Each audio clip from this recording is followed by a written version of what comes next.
The Hard Count is presented by BetMGM. As you all know by now, we've teamed up with BetMGM and we're using BetMGM lines to make all our picks, and we'll have special offers for you guys each and every week. When you join BetMGM, you get access to a variety of parlay selection features like same-game parlays, live betting options, and more. Now, if you haven't signed up with BetMGM, use bonus code ON3, and you'll get up to $1,500 new player offer on your first wager with BetMGM, plus 50% off an annual subscription to the On3 College Sports Network. Here's how it works. 1, download the BetMGM app and sign up using bonus code ON3. 2, deposit at least $10 and place your first wager on any game. 3, you'll receive up to $1,500 in bonus bets if your bet loses, and your code for 50% off an annual subscription to the On3 College Sports Network in your BetMGM inbox once your first bet is placed. Just make sure use bonus code ON3 when you sign up. Let's make it one for the history books. Let's make it legendary. Welcome into the Hard Count. It is Tuesday, February 24th, 2026. Last one on the face of the planet. As always now, presented to you by BetMGM. If you were tuned into the socials over the weekend, good news is I was giving out picks. Bad news is they were all wrong. Okay, so there's a silver lining there. Follow on Instagram, on Twitter, at JD PicKell. Okay, get locked in over there. Not just because it makes me feel good, because what I just said, I'm giving away free money. BetMGM allowed us to have some bonus bets here to work with this past week. I said, I don't know anything about college basketball. However, I do know there's the Cornell Big Red playing the Harvard Crimson this weekend. I'm going to go ahead and put some bonus bets on Cornell. So what I'm trying to say is that didn't go how it was supposed to go. Your boy actually went 0 for 4 when it came to his attempts at the plate. Go ahead and follow me there. Use a college basketball bonus boost token from BetMGM and just put it on whatever I say I'm going against. So like if I got Cornell with the points against Yale this weekend, just go ahead and take Yale. Hurts my heart, but I want you to profit from my losses, my shortcomings. So we appreciate them, as always, bringing you all the show. That college basketball boost token just gets you a better payout on your odds. We got a lot to jump into today, man. Spring ball around the corner. This is a show for college football fans that are dialed into the message boards at every single fan site and getting all the intel they can gather, as well as watching this show and dialing into all our spring intel segments we're going to have here in just, it feels like a maybe next week, depending on how this whole thing ebbs and flows. Today we're talking about things that I want to hear out of spring practice. So we'll check in Ann Arbor, Michigan. We'll check in Tuscaloosa, Alabama. Checking across the country. Before we get to that, though, y'all know, man, it's a Top 10 Tuesday. Today's Top 10 teams that missed the college football playoff last year, but I think could make the college football playoff this upcoming season. So we'll start there. If you're a college football sicko, make sure you're subscribed, baby. College football, nothing but college football year-round. We appreciate y'all making this show what it is. Let's waste no more time. Let's get right to it. I want to start with this caveat. This list, we put it on social media. A lot of people are going to jump on us and say, I can't believe you think that team's going to make the college football playoff next year. That's not what I'm saying. I will tell you I think a team's going to make the college football playoff as it stands right now during the month of February. With that being said, these are more of a confidence rankings. So just keep that in mind as we go through this top 10. We've had the college football playoff expanded edition, unfortunately here, for the last 2 years. We've had 24 teams make the college football playoff. Of those 24 teams, 4 of them have made the playoff each of the last 2 years. So even if you think some of these teams on this list is crazy, I think a lot of people also would have said it's crazy for Indiana to be one of those 4 teams to make the playoff each of the last 2 years. Other 3 teams, just in case you're wondering, Oregon, Ohio State, Georgia. Let's jump into the list here. Honorable mention to start off this top 10. I think Washington could be the Ole Miss of this coming year. What I mean by that is in 2023, going into 2024, we're all like, hey, here we go now, Ole Miss. Ole Miss is the team that's going to go make the playoff. You got Jackson Dart back in the mix. Lane Kiffin's dealing up winners offensively. This is also, they went to work in the portal, got Walter Nolan, and then 2024 happened and they missed the expanded playoff. But then in 2025, they go play for the semis. I wonder if we weren't just a year early on Washington. Some injury issues. They don't make this top 10 for me because, quite frankly, that schedule's a little bit tricky. At USC, you got Iowa, you got Penn State, you got Indiana, you got to go to Oregon. I'm also not 100% sure with the aftermath of the whole Damon Williams, I'm leaving, oh wait, I can't leave, actually I'm staying. How does that work at quarterback? Really interested to see, especially if they don't get off the ground quickly. With that being said, though, Jed Fish, I think, is quietly one of the better coaches in the sport. I think Damon Williams is magic when things are going well. So we'll see what happens with Washington. Just feel like they need an honorable mention slot here with the way the Big Ten has been cooking across college football the last couple of years. But clocking in at number 10, the Calgorithm. I got Cal Berkeley in the 10th spot. JD, you think Cal's going to make the college? That's not what I'm saying. That is not what I'm saying. What I'm saying is, of teams that could make the playoff next year that missed it last year, I think Cal deserves to be monitored. Now, quite frankly, them at the 10th spot is more of a nod to the ACC being frisky and the way the new playoff is structured in 2026. Remember now, last year, Duke won the ACC, but they missed the college football playoff. Why? Because there wasn't a spot allocated for the ACC to just have an automatic bid into the college football playoff. The previous verbiage was, hey, 5 highest-ranked conference champions get in. Well, at 7-5, you're not one of the 5 highest-ranked conference champions. Enter into the fold Tulane and JMU into the college football playoff. The point I'm getting at here, with this new structure of the college football playoff and the ACC having an auto bid, who's to say that Miami doesn't do what they've done the last couple of years? And then stubs their toe a little bit here, and maybe Miami still makes the college football playoff. I've actually said on this show before, I wouldn't be surprised if Miami doesn't run the table and go 12-0 and has the number 1 seed in the college football playoff. But I'm just saying, if history holds and Miami doesn't play for an ACC championship again, then we got to pick from someone else in the ACC to get in. So it's an ACC thing. It's also a quarterback thing. If you think Darian Mensah is the best quarterback in the conference, I'd say I agree. But y'all, Jaren Chiave Sagapulatelli, peep the pronunciation for your boy there really quick. Just shout out ourselves. I think he's the second best quarterback in the conference. I think he's arguably going to be one of the best quarterbacks in all college football next season. Okay? The schedule, in addition to having a quarterback advantage, no Miami, no Louisville. They get Clemson at Cal Berkeley. They get Virginia Tech at Cal Berkeley. And they get Pitt at Cal Berkeley. Now, is Cal a just ridiculous home environment? Probably not, but guess what? It's a lot of time on a plane. It's a lot of jet lag. It's not an easy place to go out and play at.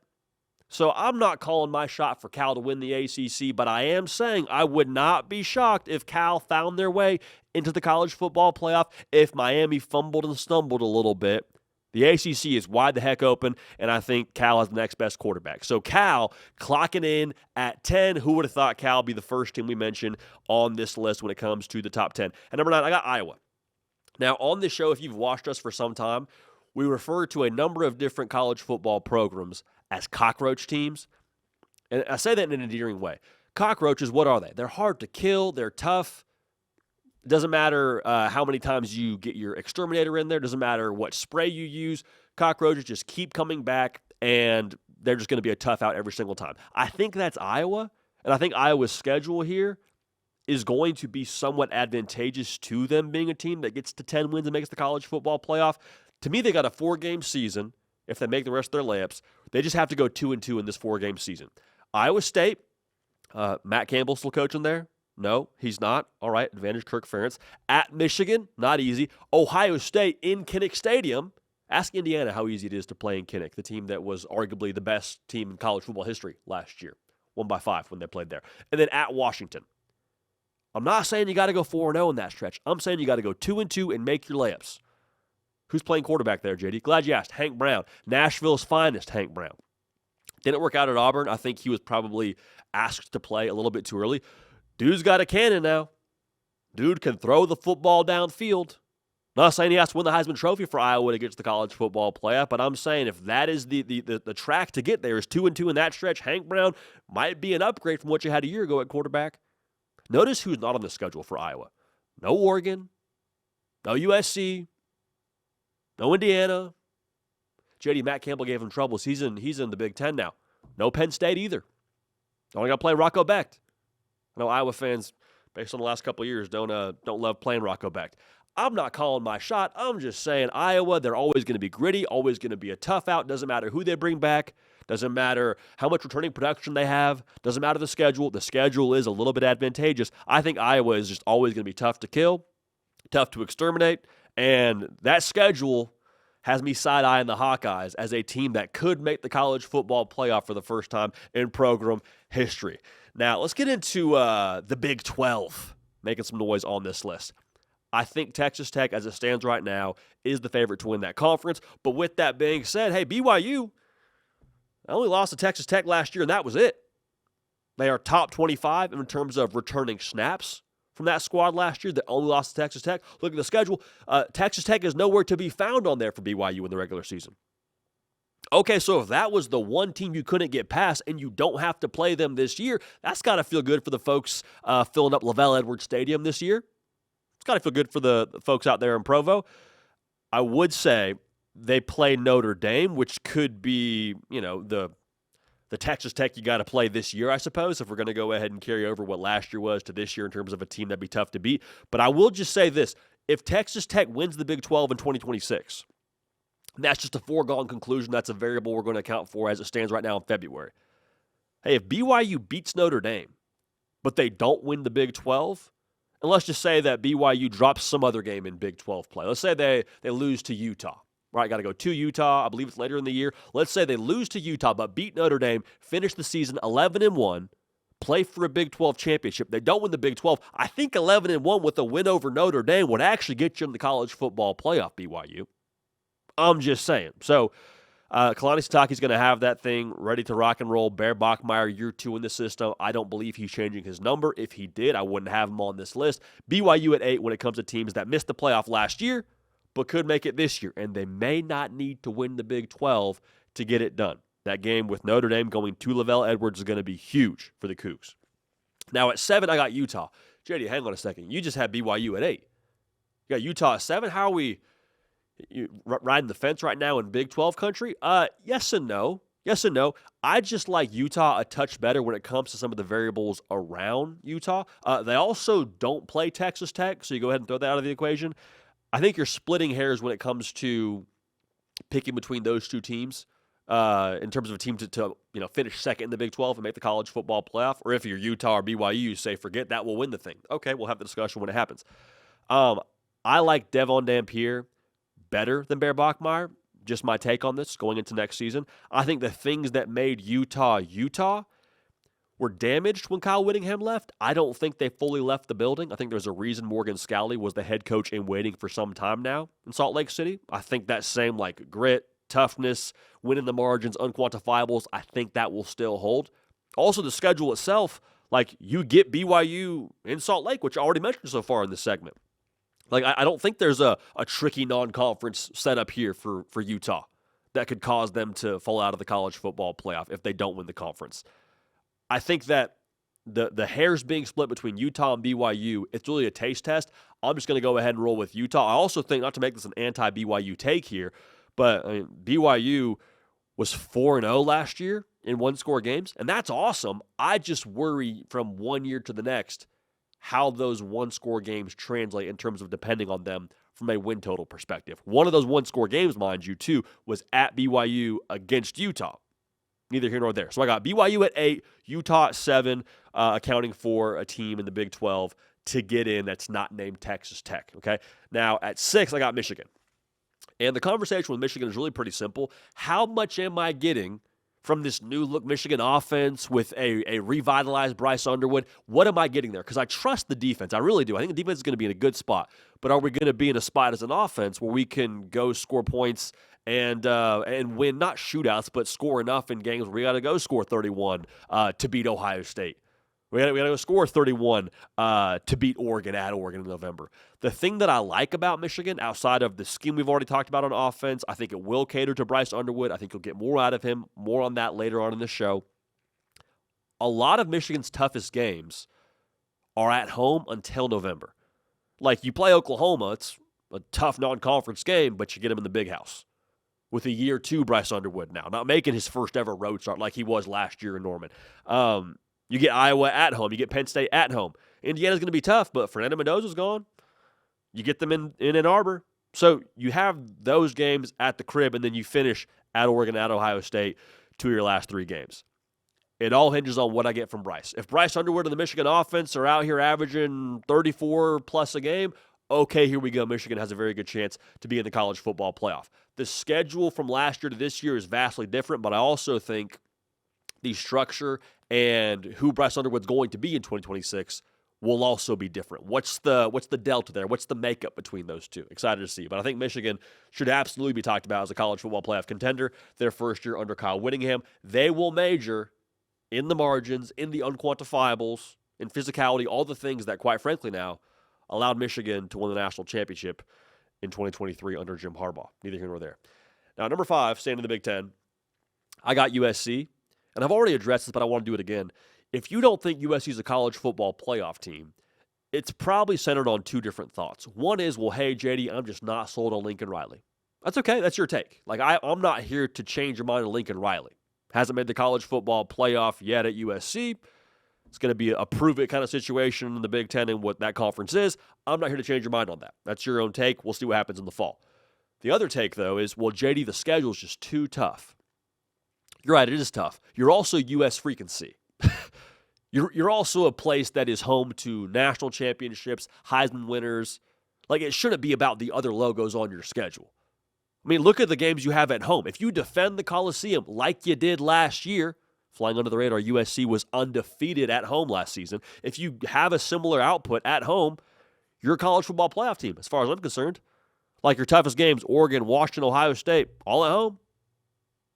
A couple of tough road tests, I suppose, but I'm not thinking that USC shouldn't be in the college football playoff because of the schedule. Why? Because the internal now, to me, should surpass everything else external because it's year 5.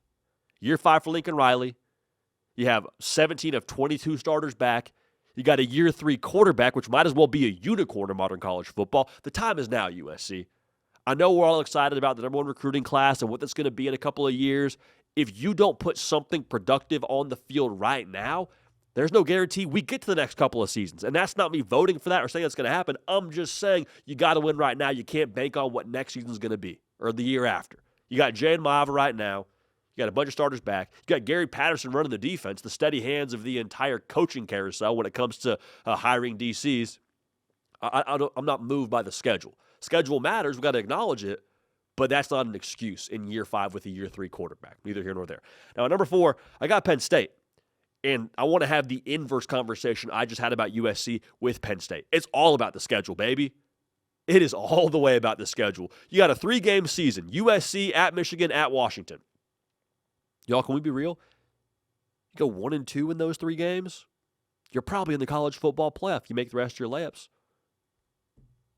Is that crazy to say in year 1 for Penn State to be in the college football playoff under Matt Campbell? I don't think so.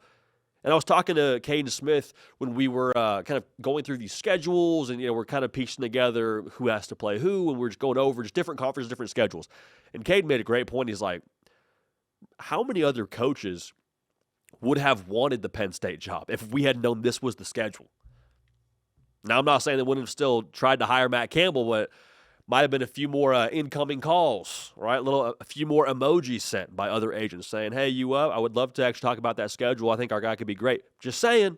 You got to cash in now, though, if you're Matt Campbell. There's no guarantee you have a schedule this workable ever again.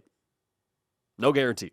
So you can go make the playoff in year 1, get some momentum, have the narrative going of like, hey, see, it was Iowa State. It wasn't Matt Campbell that was holding anybody back. It was the fact that they didn't have what they needed when it came to resources and brand power. Like, look at him. First year in the Big Ten, made the playoff. What, like it's hard? To quote Legally Blonde, the great Elle Woods, what, like it's hard making the playoff in year 1? I digress. Penn State at number 4 on this list. Now, I told y'all, if I think a team is going to make the college football playoff, which I don't have that for all 10 of these teams, if I think a team's going to make the college football playoff, I will tell y'all. All 3 of these teams I'm about to name here in this top 3, if today was prediction day for our 2026 season predictions, I would have all 3 of these teams in the college football playoff. We, of course, reserve our right to change that as we get more information, but I would have these 3 in the playoff if today was the day we had to make a call on that. So, at number 3, I'd have the LSU Tigers, man. Now, they missed the playoff each of the last 2 years. Big reason why Lane Kiffin's there. I would say in at least 10 of the games that LSU has to play, or 12 of the games they have to play, in 10 of those 12 games, I think they have a quarterback advantage in Sam Leavitt. the two that you look at is like, hey, man, Trinidad Chambliss is pretty magical. He's back for Ole Miss. Arch Manning, another year in the system. I don't know that you can like definitively say that is a win for LSU at the quarterback position. It might be. If it is, then you got 11 out of 12. If that's the case, how many of the games should you win? Because across the rest of the roster now, there shouldn't be too many question marks. Like we said this when we reacted to the transfer portal haul that LSU got, which is another reason to be subscribed here. We're breaking things down like portal classes and schedules and all that and the other. I don't see a lot of things on paper that make me nervous about who LSU is going to be. Like going back to last offseason, your boy picked LSU to win the national championship. Okay, so like, granted, I am exposed to drinking the purple and gold Kool-Aid. But with that being said, during spring practice, during fall camp, you're hearing things like, hey, we'll see how good the O-line's going to be. We're not saying that right now. We're saying, hey, Jordan Seaton was one of the best players in the transfer portal. Tackle coming over from Colorado, proven production. He's going to be really good. Hey, everyone else that got through the portal on the offensive line, they've made an effort to reimagine, reinvent that offensive line. They're going to be better. Hey, Prince William Mielon, guy coming over from Ole Miss, edge defender, had 9 sacks last year in the SEC. He could play a little ball, right?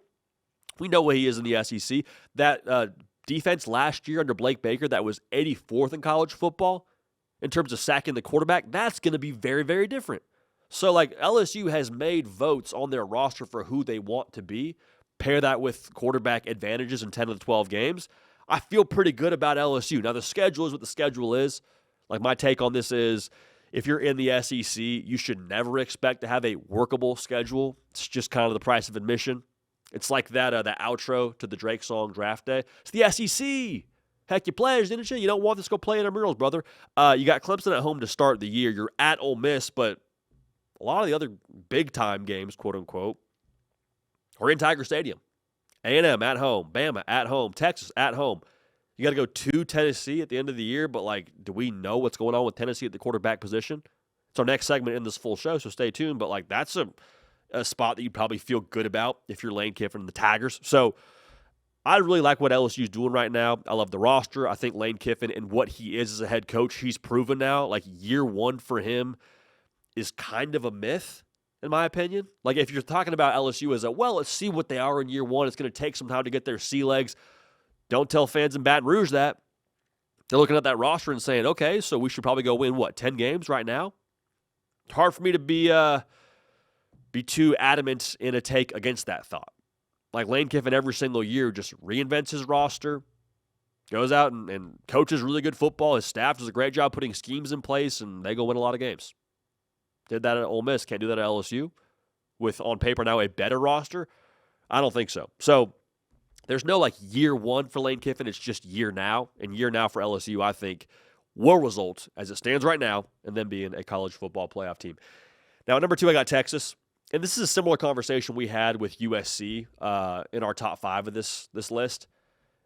It's not about the external. It's about the internal for Texas. Like, if we can't make the college football playoff in year 4 of Arch Manning with that portal class, what are we doing, dude? I know you got to play Ohio State. I get that. Lost to Ohio State last year. I think most Texas fans would say, man, if we had won that game, or man, if we didn't have to play Ohio State, we wouldn't have had to play, or would have made the college football playoff. And it's like, yeah, but also if you had beaten Florida, you would have made the college football playoff, right? Like, there's no more excuses or margin or reasoning as to why you're not good enough to go do what you want to do this year. And Texas fans aren't even saying that, but I just want us to get aligned as to where Texas is on this list. They should be a college football playoff team this year. They have everything in-house to get that done. Running game wasn't good enough last year. What do? Go get 4 offensive linemen, 2 really good backs from the P4 level, and Raleek Brown from ASU, and Hollywood smothers me up from NC State. Okay. Should be good enough, right? Arch Manning, another year in the system, like I already mentioned. Like, there's no other boxes you need checked from an offseason perspective. You know what else I don't see on the schedule now? I don't see Georgia. I don't see the Dogs. And I'm very, very careful to not jump into this team has a other team problem. But if there was a team that's giving you fits the last couple of years, it's been Georgia. I mean, 0-3 the last 2 seasons against Kirby.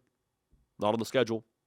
Food for thought. So Texas, if you can't make it this year, what are we talking about? They should absolutely be a college football playoff team, and they should expect to do more than just make the college football playoff in Austin with another year under Sark, under Arch. All right. Now, number one on this list, we've actually already gone out and said this on a previous show. Notre Dame can, will, should, however you want to label it. Notre Dame is a college football playoff team. I don't care what month it is. There is nobody on this schedule besides Miami that should hold a candle to them.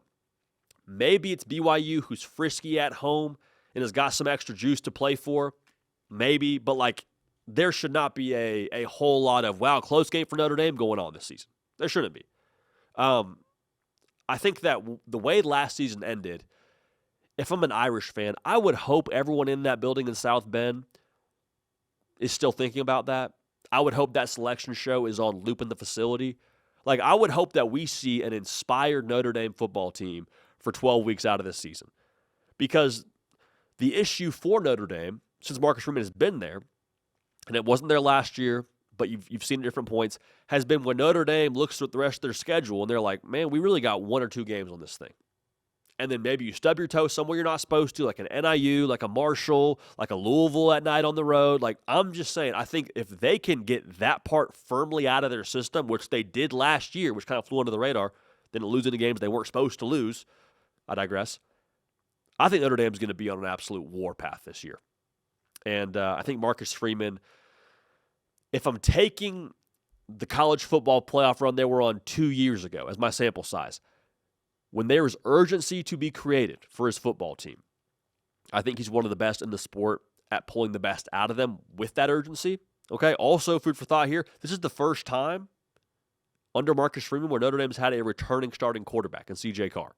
Now, you lose Jeremiah Love, Jerry, and Price, but I think that offensive line will still be more than good enough to have a ground game that is up to par in South Bend. But C.J. Carr, another year in the system, 2 5-star wide receivers they added via the portal. Jaden Grayhouse back for another year. Hopefully he can stay healthy. There's a lot there to be excited about in the passing game.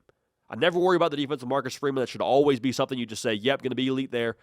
But Notre Dame, they will make the college football playoff. I feel great saying that right now. Obviously didn't last year, and that's more on the way the playoff structure is just stupid and not so much on the Irish. So to recap it here, our top 10 for teams that missed the playoff last year but could make the playoff this year. Honorable mention is Washington. At 10, I got Cal. It's an ACC thing. It's a quarterback thing. It's a schedule thing. Iowa at 9, BYU at 8, and Utah at 7. Feels like it could be the year where the Big 12 gets 2 in.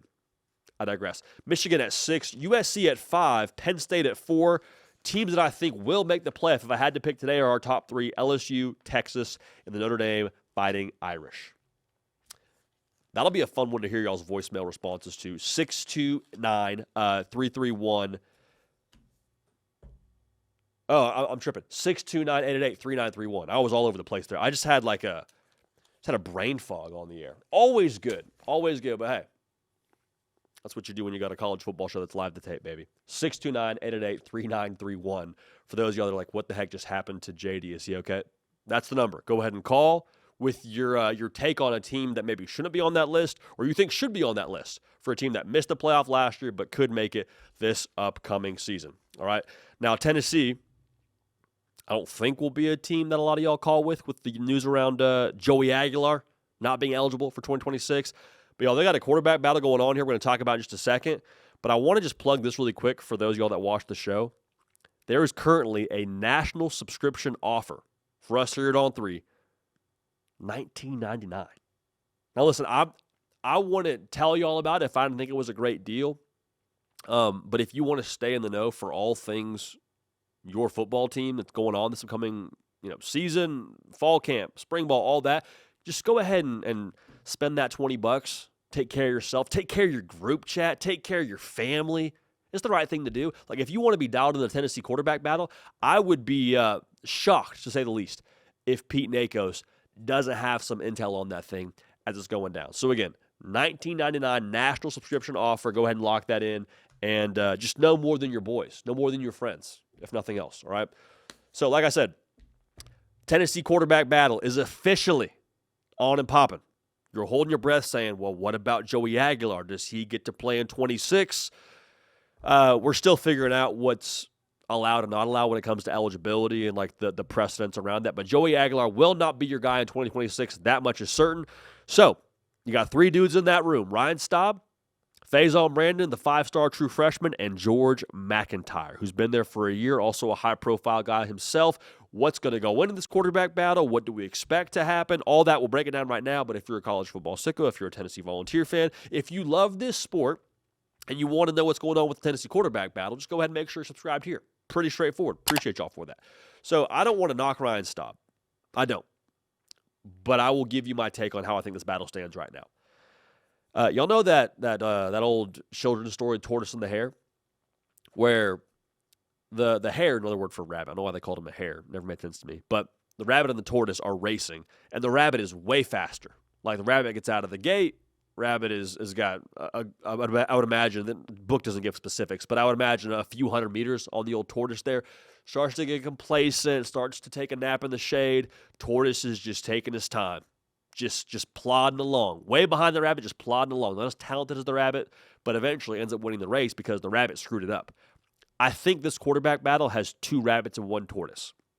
I think unless Faison Brandon or George McIntyre screw it up or inconsistent, or, God forbid something medical happened with either of those dudes, I think it's probably a 2-rabbit race. But Ryan Staub, be consistent, be on your P's and Q's, just be the guy that makes the least amount of mistakes, and maybe, just maybe, you end up winning the job. But I'm going to evaluate this quarterback battle as it stands right now with the 2 rabbits. Now, I think the number one priority when you're breaking down this quarterback battle is who can run the system. Because we've seen now, if you are, just what I said, on your P's and Q's, don't make mistakes, can operate the offense, the system is built to help your quarterback, help your skill players, help your run game. It's built to score a lot of points. So there's 3 key things I'm watching within this quarterback battle, 3 key things. I'll be dialed in to Brent Hubbs and Austin Price and Eric Kane over on VolQuest. What's the operation like for all these guys? Is there a clean operation? When you go NASCAR fast, how Josh Heupel wants to run the system, there is a higher likelihood, a higher potential for the cadence to be all screwed up, for your eyes to be all out of whack. Just if you operate the system, good things happen. So who has the cleanest operation? In addition to that, who makes the best decisions? It's cliche, it's boring, I get it, but y'all, it matters. I promise you, Josh Heupel is probably charting every single one of these dudes' throws. Not just was it accurate, not just was he on time, did it make the right decision? Because if we make the right decision, we're able to stay on schedule. We stay on schedule. We keep tempo. We put the defense in a bind, probably score a lot of points. So who's able to make the right and best decision consistently going to be a big part of this. And this is something that I think is going to be really fascinating to watch, especially with Faison Brandon. Who's able to hit the downfield throws the most? Because the Tennessee offense, it is a run-first system. It is a tempo system. They want to make that defense tired and commit to the run and all those things. But when there is money on the table to be had, you got to be able to cash in. That was the difference between Nico Iamaleava and Joey Aguilar, between a quarterback that threw 19 touchdowns and a quarterback who led the SEC in passing. Like, say what you want about last year, the offense wasn't the problem. Like, was Joey Aguilar perfect, but with no spring football? No, he wasn't perfect. But again, I think for any of these guys, if they're able to just have the same football personality and same effectiveness downfield as he did, I think good things will happen. So the explosive element of the offense has got to be there. Who gives you that while also making good decisions and operating cleanly? In terms of these 2 guys, the edge should kind of be with George McIntyre, no? Like Faison Brandon, massively talented. We'll talk about him in a second. But George McIntyre right now is going on his 2nd spring in Josh Heupel's system. What are the 2 things I just mentioned when it came to priorities with this job and winning it? Clean operation, good decisions. George McIntyre has had a full year, I guess a year and a half at this point now, of reps over Faison Brandon in that department. I think that's going to matter. Now, George McIntyre has to make it matter, but I think it's going to matter. I also want to get this out there. I don't know that it's been talked about enough, just how talented George McIntyre truly is. Like, I think we're kind of comparing the idea of, well, what George McIntyre is versus the idea of having Joey Aguilar back in the fold. Of course, you're siding with the guy that just led your offense to 40 points in production over last season. But George McIntyre, he can sling it now.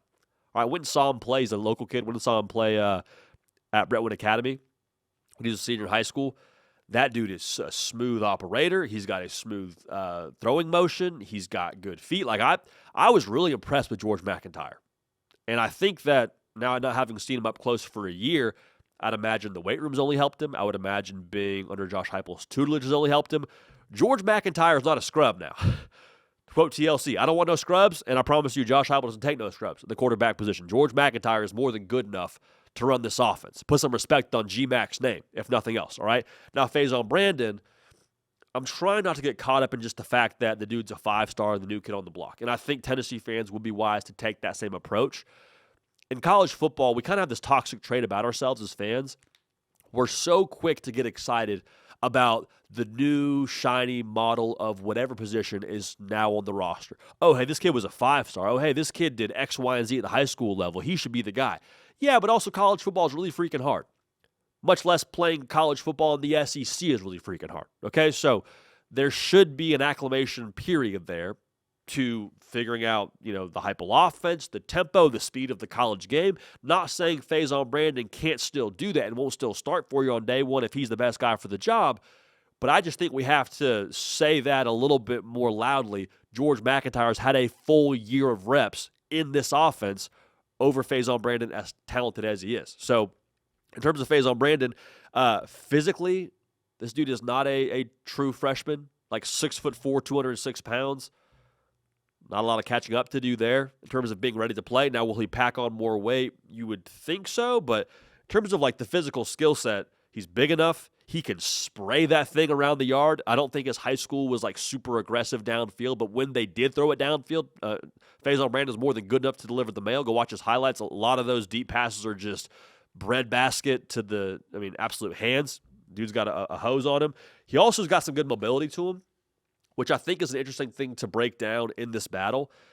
If neither George McIntyre or Faison Brandon is separating themselves massively in those three categories I mentioned, operation, good decisions, downfield throws. If it's really splitting hairs on all three of those, I think tie goes to the runner. That's the old baseball expression. I'm using it literally here. I think the tie goes to the guy who can run the football better for you in Faison Brandon. Again, this is all assuming now, up to speed offensively, up to speed with how you're calling it, up to speed with running the tempo, all those things. If there's no freshman learning curve for Faison Brandon, I think he might be the guy for you. Now, it's not me making a prediction. I'm just trying to set the scene as to how you evaluate this thing.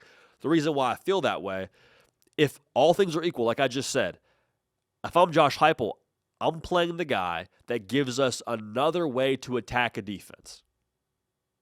Now, if we can attack a defense another way on the ground, guess what? It gives us also another way to control the tempo of a football game. And if I'm playing the true freshman in Faison Brandon, it's not unfair to bake in the possibility that maybe our offense is taking a step back from what it was last year. And instead of scoring 40 a game, maybe we're closer to 30 or a touch under 30. That's kind of what they did in that 2024 season where they made the college football playoff. I keep saying the stat because it's just so counter to who Josh Heupel has been over the course of his career. They won 4 games, scoring less than 30 points. They leaned on their defense. Now, you got to have a defense to lean on, but leaning on your defense looks like shortening the game, taking the air out of the football, just winning the next play when it comes to converting third and shorts. Like all those things, I think quarterback run game and having that be something you can call consistently, if it's in the game plan here, would lead you to roll with Faison Brandon. So we'll see how this whole thing unfolds. I'm not even telling you authoritatively. I know that Faison Brandon brings that skill set to the table at the collegiate level, but I get excited about him. Get excited about his skill set, get excited about what he could bring to the table, and excited about how he could impact the Josh Heupel system. Last thing I'll say here, Tennessee fans, I know you're bummed Joey Aguilar's not playing. For most of you at least, most of y'all with your head on straight, wanted Josh Heupel to be able to have Joey Aguilar in year 2 in the system. I just think you have to account for the Heupel effect with all these quarterbacks. Whatever you think about George McIntyre, whatever you think about Faison Brandon, whatever you think about Ryan Staub, just leave room for Josh Heupel to +2 their attributes across the board. You know what I'm saying? Like, I think this is like a video game thing. I'm not a Fortnite guy. I'm not, so just roll with this metaphor a little bit. But there's different things you could put on the character, if I'm not mistaken, that would give you a different skill. Like you maybe different speed, different health, whatever. I think it's kind of the same thing with Josh Heupel at the quarterback position. If he's the guy calling your offense, you're able to get a little bit more out of Faison Brandon, a little bit more to George McIntyre. So I'm excited about that. I'm excited to see what they are, but the quarterback battle will be on and popping in Knoxville, and we'll see how much Josh Heupel truly adds to all three of those guys, all right? Now, I mentioned spring ball around the corner, baby. It's crazy. It feels like the national title game just happened, probably because it really did just happen like 5 weeks ago, neither here nor there. But spring ball is about to be here. I can't wait for it. You can't wait for it. We're going to have segments on this show where we're talking about the intel we're hearing across the country. We'll hit Notre Dame, we'll hit Alabama, we'll hit Auburn, we'll hit anywhere and everywhere talking about the intel we're getting during spring ball. So before we get that intel, I want to do the segment together here. What's the intel we want to hear across the country? What are things that would be good to hear if you're a college football fan of the Crimson Tide, of the Auburn Tigers, of Notre Dame, of Oklahoma? We'll talk about that together here, all right? But let's start with Alabama here. The intel I would want to hear coming out of spring practice, if I'm a Crimson Tide fan, is that regarding that quarterback battle, Keelan Russell, y'all, he's running away with this thing. Like, yeah, Austin Mack's still getting reps. Austin Mack is still going to push him relative to, iron sharpening iron, all that stuff. But sometimes in a quarterback battle, it's not really a battle. Halfway through, it's just kind of like this dude's better. And it was kind of that way a year ago with Ty Simpson. As good as Keelan Russell was, as much as Austin Mack had some good days, I'm sure, there was never any point in time where you went and checked the message board over at Bama Online and it was like, hey, Ty Simpson taking rep with the threes today. Hey, Ty Simpson kind of lost his starting spot today, kind of lost pole position, if you will. It was always Ty Simpson, wire to wire. And I think that there was a couple things to take from that if you're a Crimson Tide fan. One is it makes you feel good about Ty Simpson. It made you feel good about Keelan Russell, if this ends up being the case, of, okay, he's good enough to hold this job from early on in the battle, separate during the battle, midway through, and then finish strong being the guy for us here ultimately whenever we end up naming a starter. That'd be nice because it means he's good enough to straight up take the job. That'd be cool. But I think when you look at where Alabama is right now, this is just me personally, I feel like the margins are pretty thin in Tuscaloosa, as thin as they've ever been. And so with the margins being thin, other places on the roster, in terms of winning some of these games you got to win to make the college football playoff and get back to the SEC championship game, I think you need more from your quarterback. And so a quarterback straight up grabbing the job by the throat here in Keelan Russell would be really encouraging to me, of that leaning towards that being a reality, of, okay, we can lean on our quarterback here.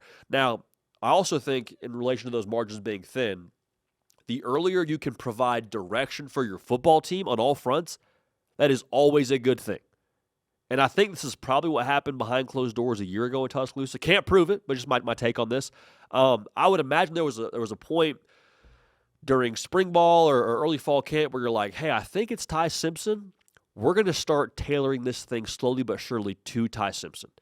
Hey, if we think it's Keelan Russell, we're going to slowly but surely start to tailor this thing to Keelan Russell. And so when we get to fall camp, when we get to game planning for that game week, we're not playing a lot of catch-up. We're already just building on what we liked during spring ball and fall camp for the guy that we knew was going to be our starting quarterback, okay? Now, for your football team, I think the earlier you can have a leader of your locker room, it's going to exponentially just impact everyone else positively. There's no other way to say it. I think having leadership in your locker room and knowing who that leader is, the quarterback position, because whoever it is going to be a leader, whether it's Austin Mack, whether it's Keelan Russell, somebody who's a quarterback for you is just going to be a leader. It comes with the position. The earlier you can define that and have those dudes buy in, your culture starts to take shape. Now, Kalen DeBoer and Ryan Grubb and Ken Womack, I'm sure, are already doing their thing to set a culture, but a culture is only as good as it's held by your locker room.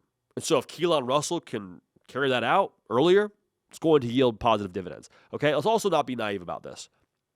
I think if you gave Ryan Grubb, the OC out there, and Kalen DeBoer truth serum and said, hey, who do you want to be your starting quarterback in 26? I think once that serum kicked in, it'd be Keelan Russell pretty quickly. Reason being, I think his ceiling is higher. I think his skill set gives you a lot to be excited about. I think his runway with him staying in Tuscaloosa is exciting. Not to knock Austin Mack, but if you are able to play Keelan Russell, if he's ready to play, I think he's the one that gets you the most fired up. I don't think it's really that controversial to say. The reason why you wouldn't be able to play Keelan Russell, this is a big reason why I'd want this intel out of spring ball early on, is maybe you just can't play the redshirt freshman. And what I mean by that is Austin Mack is 6'6", can move, got good size to him, has been in the system now for a couple of years under Ryan Grubb. Like, he's got a lot of things going for him to where he's like the high floor option. And you would have to play the high floor option if you're not able to apply the high ceiling option because of everything else around your quarterback.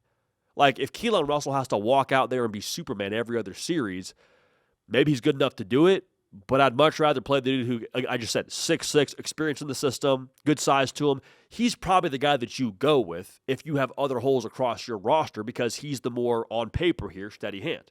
Now, maybe he's not the steady hand, and that's another discussion to have for another time, but like all the information we have right now indicates that to being the case, okay?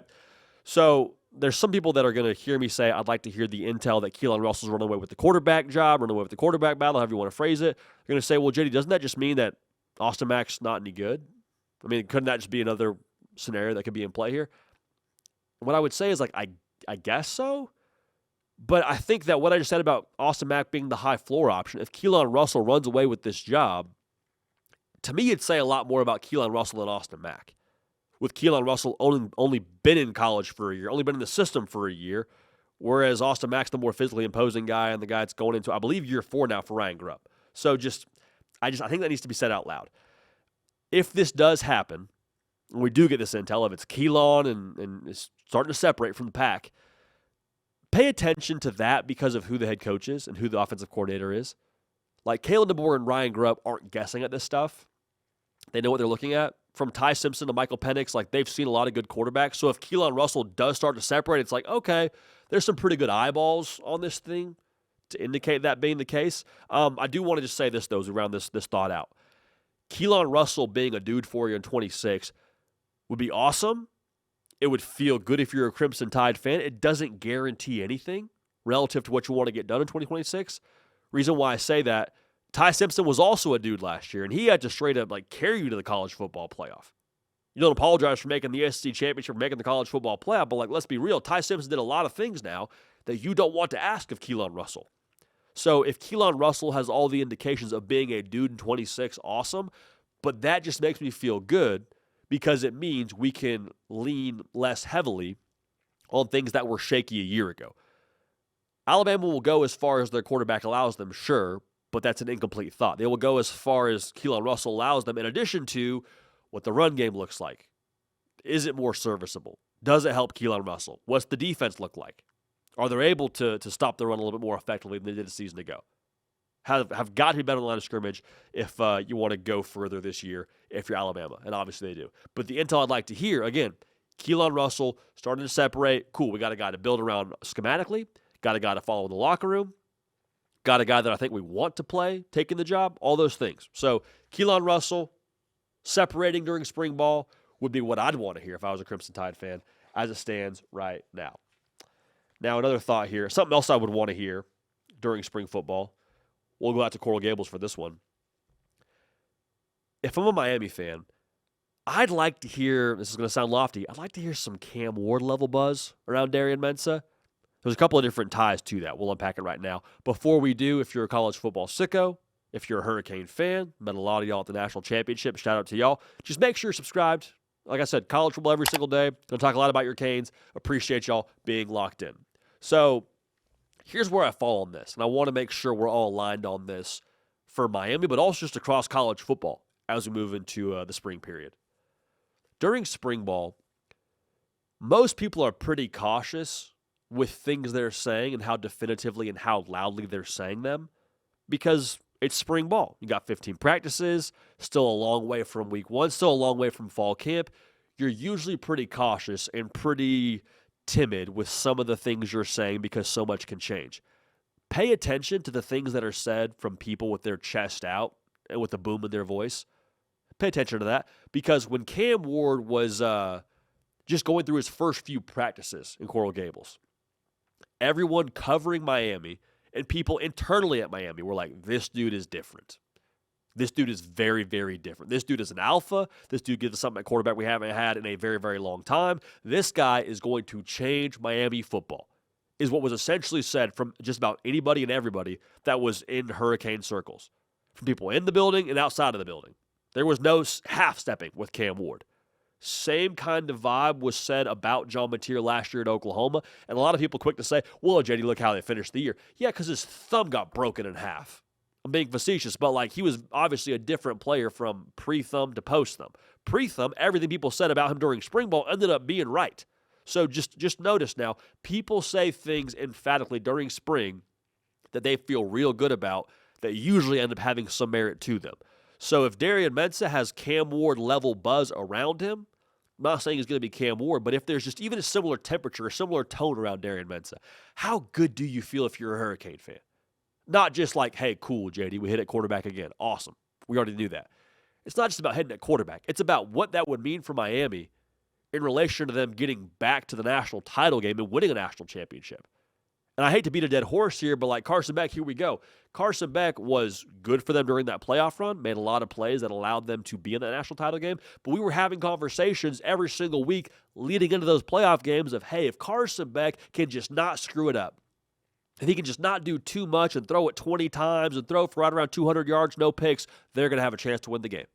That's not the conversation you have with Darian Mensah, y'all. With Darian Mensah, you say, hey, go rev that engine, cut it loose, brought you here for a reason, let's go score 40. Wasn't that the same vibe you had around Cam Ward? Was like, I don't know what the defense is doing, but we're going to go score 40 on offense and have a chance in the fourth quarter.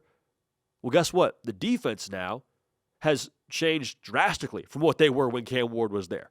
And that was the part that was so frustrating for Hurricane fans from the 24 to 25 season is like, well, we had this best quarterback in Miami history based on a one-season sample size in the building, but no defense to go with it. And then we had one of the better defenses in recent memory for the Hurricanes, and we had an offense that was good but a little bit limited when it came to how we could attack some of those teams in the college football playoff.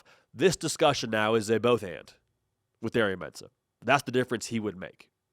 Like him playing to a even similar caliber of what Cam Ward brought to the table, that makes you a national championship caliber kind of team. Not just could get there, but like could win that deal. All right.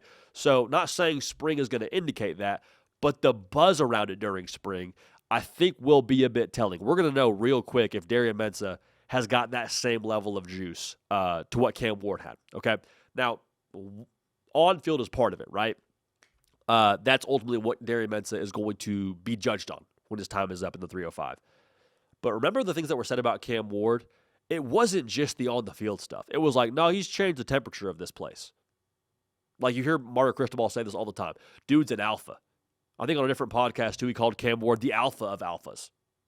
All right, I'll believe him. I'll take his word for it because what we saw from Cam Ward and how he changed what Miami football was during that season indicates as much.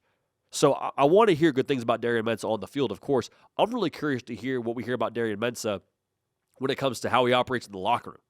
Because that was honestly now what made Miami football during that playoff run. Like on paper, there's not a lot for Miami to be self-conscious about. They're good enough on the line of scrimmage. They always will be as long as Cristobal's there. They're definitely good out wide with Barkate, with Tony. They're good at quarterback with Mensah. They're good at running back with Fletcher. Defense has got a lot of pieces back. Like they're good enough on paper. Are they good enough, though, in the culture category, in the margins category, in the extra stuff category that elite teams, national championship teams are? That starts with your quarterback. I happen to believe that Cam Ward and what he did during that 24 season carried over in a big way to that locker room in 25 and was part of the run they went on. Okay, so we'll see what happens there, but it's not about anything on paper with Miami anymore. It's not. You'd like to hear good things about Mensah, but we all know he's good enough.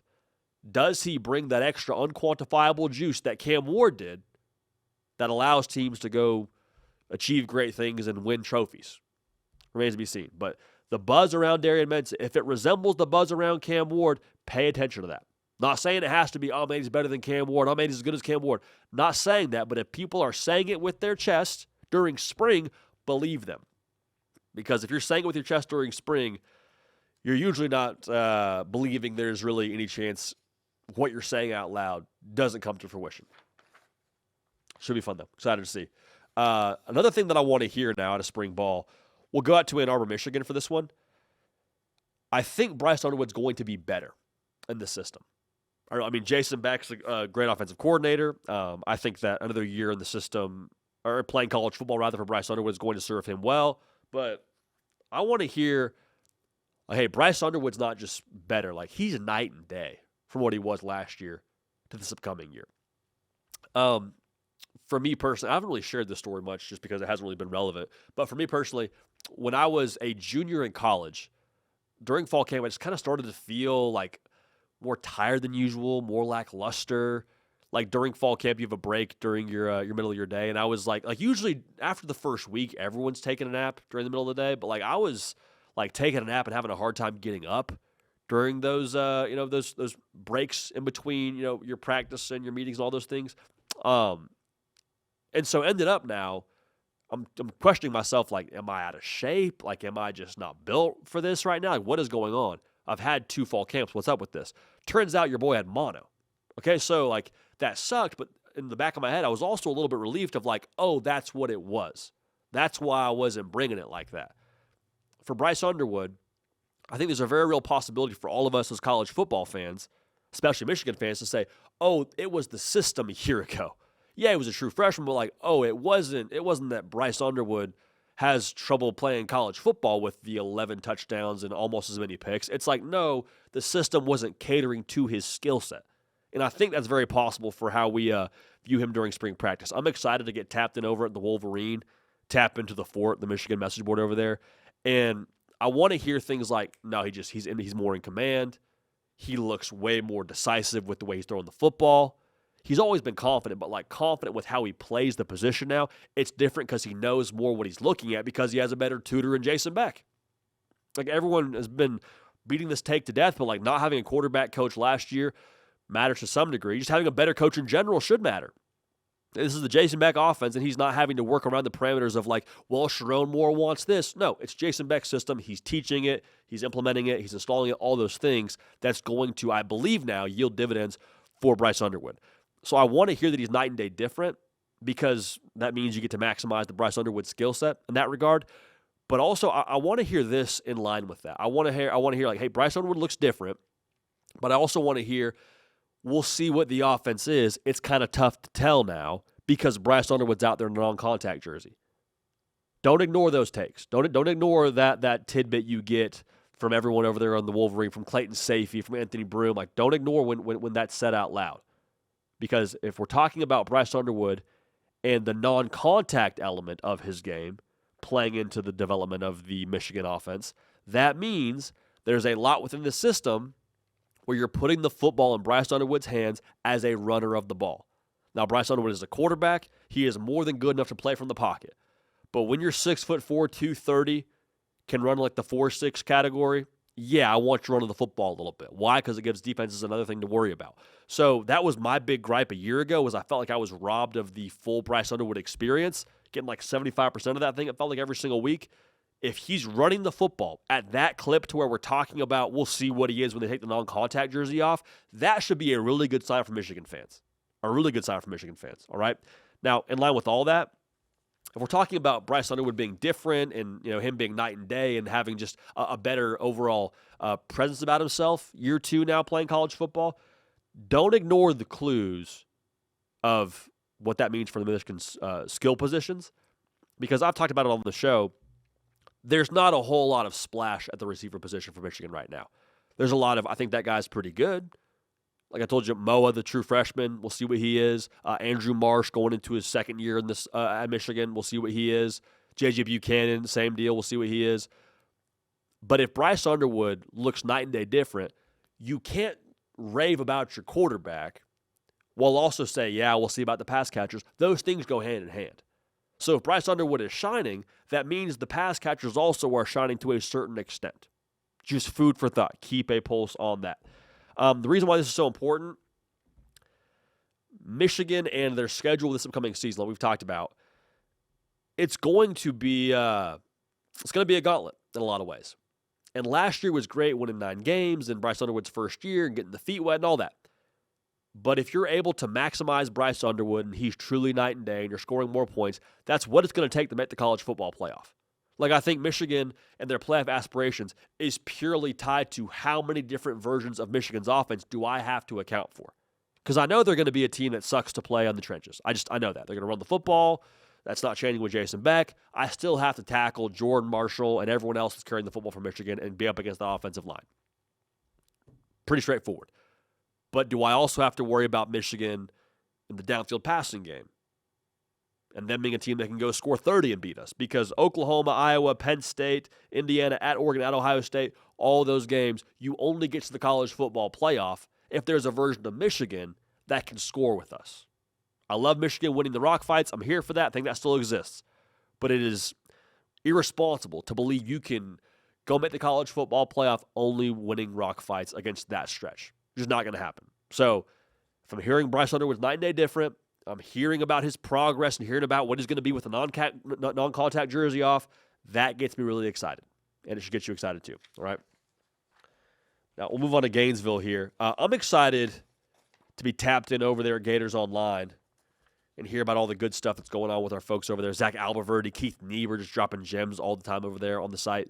The thing that I would like to hear out of spring ball is that the Florida wide receiving core is the story of spring. JD, you don't want to hear about Aaron Philo? Want to hear about the defense? Hear about Jaden Baugh? I want to hear about those guys too. But like when I look at Florida right now, I don't question if they're going to hurt to play. Like top 25 in terms of defensive snaps that are back for the Gators. Jaden Baugh, if you don't think he's a top 5 back in college football, then he's a top 10 back in college football. Okay. Like they're going to be a team that is physical, that is tough to beat in the margins, all those things. Reason why I know, John Summerall is a former linebacker. Your persona of your leadership is the persona of your football team. The persona of John Summerall is psychopath, run through a wall, physical, beat you up in a phone booth for 4 quarters. That is who Florida is going to be as long as he is the head coach there. And they got the ingredients to do that this year. So that's awesome, but what does that amount to in terms of how many games you win, Florida, in 2026? Like, Florida's not going to be cool with going 6-6, I don't think, their first year under John Summerall. You will go as far in 2026 as you are able to complement all of the physical traits that Florida has to go with, all the physicality traits, I should say, rather, that I spoke to a second ago, to go with all those things. Like, you have some finesse to your game. You have a change of speed pitch to go to. And to me, that's going to fall with the wide receiver room.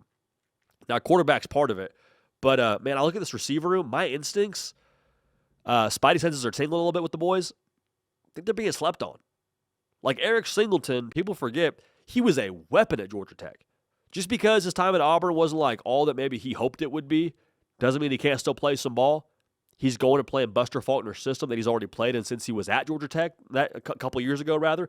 I think he's being massively slept on. Dallas Wilson, when he was healthy, that dude just scored another touchdown against Texas.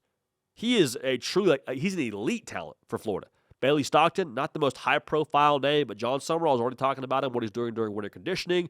He's got chemistry with Aaron Philo from their days back to Georgia Tech, back to the high school days they played together. Like Bailey Stockton could be a guy for you. There's a lot of weapons in that room. And so if you're able to be a factor in the fall at the wide receiver position and make teams honor that, guess what? That is less attention on Jaden Baugh. You can't stack the box against Jaden Baugh if Dallas wasn't taking you for $150 on the day. It's impossible. It is a business decision. And if you make that decision, I feel really good about these receivers being able to take advantage of that. I think Buster Faulkner is a guy that has – I'm excited to break down his system later on. Either this week or next week we'll do it. But Buster Faulkner is a guy that wins with formations, wins with scheme, wins with pre-snap movement. If he's winning with those things, what's he going to do with better personnel? I mentioned Eric Singleton already, NFL player. Dallas Wilson, 5-star. Like, I don't think Buster Faulkner has had this kind of talent at his fingertips in some time. No knock on Georgia Tech, just like sort of the way the cookie crumbles, all right? Even though Eric Singleton was there and was an absolute weapon for Georgia Tech. I think he's going to make the most of that. In addition to that, same thing we said about Bryce Underwood and the cues to track with him. Like, the clues should be if the receivers are going off, okay, it means the quarterbacks aren't terrible. Like, your receivers can't be a story of the spring if the quarterbacks aren't giving them good footballs. So do we have a winner out of spring practice of, like, Trammell or Aaron Philo separated from the pack? That'd be nice. But if the receivers are a story of the spring, it at least presents the clue and the idea that, okay, quarterbacks are going to be good enough. Identity's going to be hit you in the face, play good defense, run the football, that's all well and good. But if we're good enough at quarterback to maximize these receivers, we're going to have a chance. We're going to have a chance, which really is it. Like, Florida's going to win a lot of games in the margins. I just told you. They're going to win a lot of games because they are willing to go the extra half inch to go win a football game, just by the nature of how John Summerall is wired. I fully believe that. But they will go as far this season, win as many games this season as they are able to be multiple. Can they go win a game because Dallas Wilson's got $150? Can they go win a game putting the ball in Eric Singleton's hands 14 times? If they can, could be a year where Florida pops in a way that most folks aren't expecting. So Florida's wide receiver room being a story of spring ball in Gainesville would be intel I'd want to hear over at Gators Online. All right, we'll wrap this thing up here. Ohio State's got a new offensive coordinator at Arthur Smith. What's that going to look like? Buckeye fans, it's not going to be, I don't think, like night and day different. The comparison I would make is the iPhone is still the iPhone here in Ryan Day's offense, but I just think you have a different iOS update here with Arthur Smith's offense. We'll break it down right now. If you're a Buckeye fan, y'all know the drill. If you're a college football sicko, you know the drill. Make sure you're subscribed. It is February, and we are breaking down how Ohio State's offense is going to look different under Arthur Smith. We're sickos for this sport. You know what, too? You're watching this video, so you're also a sicko. Just handshake emoji. Let's lock arms. Make sure you're subscribed to the channel. Appreciate y'all for that. So what I just said, you're not reinventing the wheel. It's not going to look drastically different from what it was last year, but I do think there's a couple of nuances that Arthur Smith brings to the table here coming from the NFL ranks. What I think you'll see more of from Ohio State is more wide zone in their run scheme. To put it simply, what that is for Ohio State is a system that will elevate Bo Jackson and his one-cut instincts, and it will also help out the Ohio State offensive line. Not to go too nitty-gritty here, but the basics of this are, if you're the running back, you are pressing the outside of the line of scrimmage. You're pressing the heels of the end man on the line of scrimmage blocking for you. Whether it's a tight end, whether it's a tackle, you are attacking his heels and cutting off of whatever direction he gives you. So if you're a defense, you are at some point in time having to declare, am I going to try and cut off the upfield shoulder so Bo Jackson can't bounce it, or am I going to try and shoot the gap, get underneath this thing, and make a play in the backfield? Either one of those, all the offensive lineman has to do is take you where you want to go. So you love that you got all your offensive line back if you're a Buckeye fan, but you're also remember that Miami game, like, I don't know. I like that we got him back, but I don't know if I feel great about the personnel that's coming back. If you feel uneasy, I hear where you're coming from. I think this wide zone scheme is going to help you out in that sense. And also what I just said, I think it plays to Bo Jackson's strengths of he is at his best when he is making one cut, getting upfield. Now, I don't mean to say Bo Jackson's a one-cut back, because that's almost like a backhanded way to say, oh, he's a one-cut back, meaning like he doesn't have much wiggle or much speed.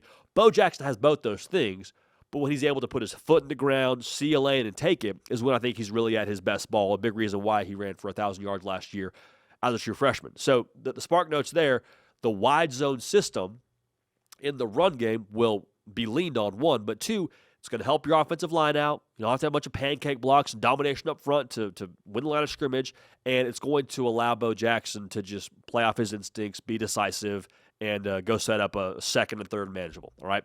Now, I also think off of this, I think you'll see a fair amount of play action. This is just me guesstimating here because it's still Ryan Day's system. You're still force-feeding Jeremiah Smith and all your receivers. I would not be shocked if Jeremiah Smith had less catches this year, but had more yards and more touchdowns. Like, I think that's very much so in play here. So how you feel about that is how you feel about that. But the reason why I say that is just what I said. The wide zone's the bread and butter. And when you're having success doing that, guess what? Safety's got to roll up.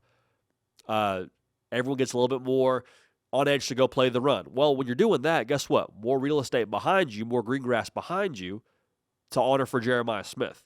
So while his catches could take maybe a slight dip down, I feel wrong even saying that, I think his production will actually go up, and his impact could also go up in that sense. With this play action, I think they'll do a lot of moving the pocket with Julian Sayin, and this isn't to really protect the offensive line. It'll help the offensive line. Honestly, I kind of think Julian Sayin's more athletic and more nimble than he's given credit for. They didn't have to do a lot of the move the pocket stuff last season just because you're Ohio State and you're not playing a super difficult schedule. That will be more the case this year, which we've talked about already on the show. Ohio State's got a top 3 schedule, I think, in all of college football in terms of difficulty, from Texas to Indiana to Oregon. Like, Ohio State's got their work cut out for them in terms of teams are going to have to play, especially in the trenches. Like Iowa's going to be a team they're going to play at Iowa. I think Julian saying moving the pocket off of play action will, one, allow him to, again, play to his skill set and be able to be on the move a little bit more. I think he throws the ball really well on the run. But two, I think Julian saying being outside the tackle box and being a threat, at least in the eyes of the defense, to tuck it and run. Same thing I just said about the run game being an elevator for Jeremiah Smith. I think it's an elevator for the entire offense when Julian Sain is viewed as a threat to run.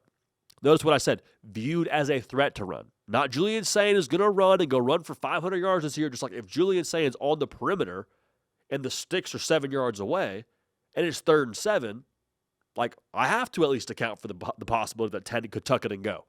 So just food for thought now. Moving the pocket with Julian Sain makes him more of a threat to be a runner. Him being more of a threat, what I said, more attention given to him means less attention given to the back end, which means more explosive plays about to happen. So I don't mean to paint this picture of Ohio State's going, fully heavy on the run. I think they'll still be pretty balanced. I bet it'll still be right around where it was this year, 52 to like 48%, 52% run, 48% pass. But I just think that as a whole now, there's going to be a lot more answers for your football team, for your offense, in games you get in where the other team has a better defensive line than you have an offensive line. Like you're going to play more angles than you are personnel. You're going to play more deception than you are trying to straight up win with, like what I just said, man-to-man personnel wins. I think it'll be a lot more schematic setup, have answers off of the run game, okay? So if you're an Ohio State fan, I'd be intrigued to see what that Miami game would look like if you came in there with a game plan like that. It's all based on getting the defense flowing and then having answers off of their flow. Okay, so we're running wide zone 50% of the time, to throw a random number out there. At some point in time, what I just said, those linebackers, those ends, they start to develop a tendency. They start to develop an instinct. When that happens in the second half, that's when you run counter, when you run jet sweep. That's when you hit them over the top for a shot. So it's going to still be the Ryan Day system, so the Ryan Day offense, but I think Arthur Smith, with the answers and the approach there, will do a lot to elevate the personnel that Ohio State already has in-house. So the iOS update to the iPhone, but I think it's going to be a lot of fun to see how creative they get with it as the season progresses and what they're able to do with the personnel they have in Columbus, all right? So let us know, too, what systems you want broken down next. The short list right now, we want to talk about Buster Faulkner in Florida. I want to dive, too, into Charlie Weiss Jr. and what he's doing at LSU. I think that's really interesting to break down that scheme and what Tiger fans can expect. But get in the comment section. Let me know your thoughts and what you want to see next on the show. Talking college football every single day, year-round, man. What a beautiful thing it is, right? So for Cato on the ones and twos, myself, JD PicKell, appreciate y'all. Love y'all. Subscribe on your way out the door. We're going to keep this party rolling. We will see y'all